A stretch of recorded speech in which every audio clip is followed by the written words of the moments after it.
Mapagpalang araw po sa nanonood ng aking video. Bibigyan ko po kayo ng tagabulag po ni Moises. Yan po. Tagabulag ni Moises. Kung nasa panganib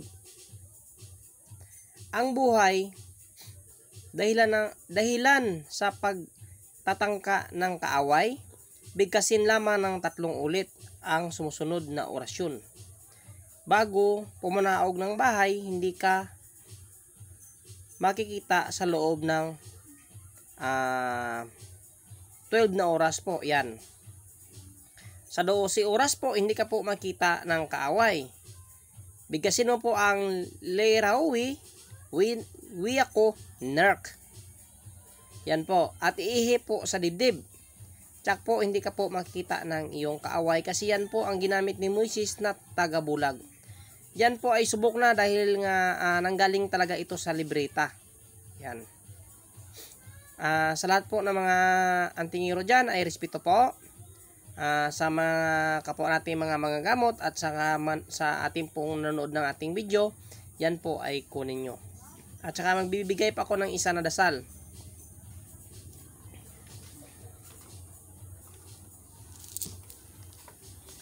May nagtanong sa akin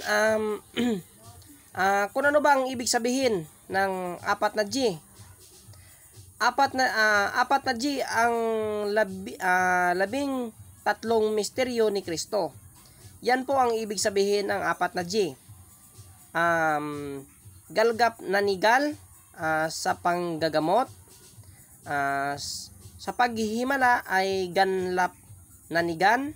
Sa pagkalalaki ay galpanganigan.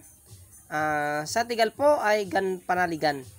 Yan po ang 4 na G. Dapat alam nyo po yan. Kung isa kayong manggagamot, dapat alam nyo po yan. Bago kayo manggamot, yan po ang sasambitin nyo na pangungusap. Yung 4 na G na yan para bigyan kayo ng kapangyarihan sa panggamot. Yan po ang napaka-importante itong sa paghihimala, yung ganlap na nigan. Yan po ang importante. At pwede nyo isunod po ang ayudadmi. Yan, meron kasi yan mga puder.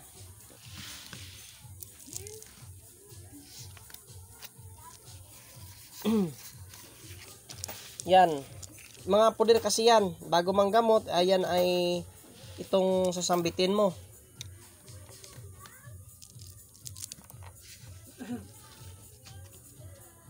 Yan.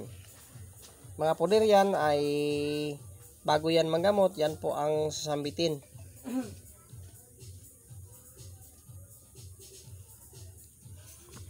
So yan po ang ibinigay ko, ay kunin nyo yun. Kasi ay kahit yun ay makakatulong na sa inyo.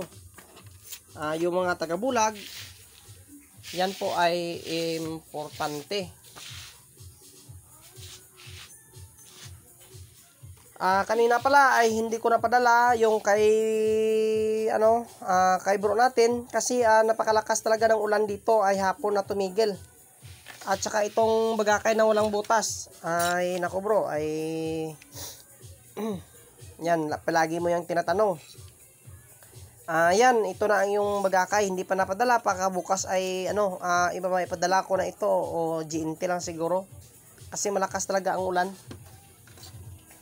Binigyan niya kasi ako ng ng kahoy na sinukuan yan, pero meron naman ako dito. Meron akong pinagkukunan kaso medyo malayo. Yan na kahoy po yan na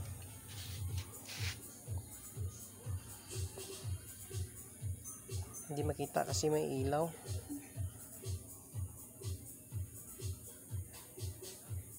Hindi makikita kasi mayroong ilaw.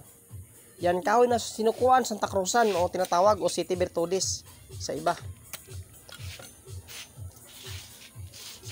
Ulit sa gusto kong paggawa ng aking gamit, dyan mayroon akong dyan contact number, hanapin nyo lang po. Ay kung ano pong disenyo na gusto nyo ay gagawa po tayo.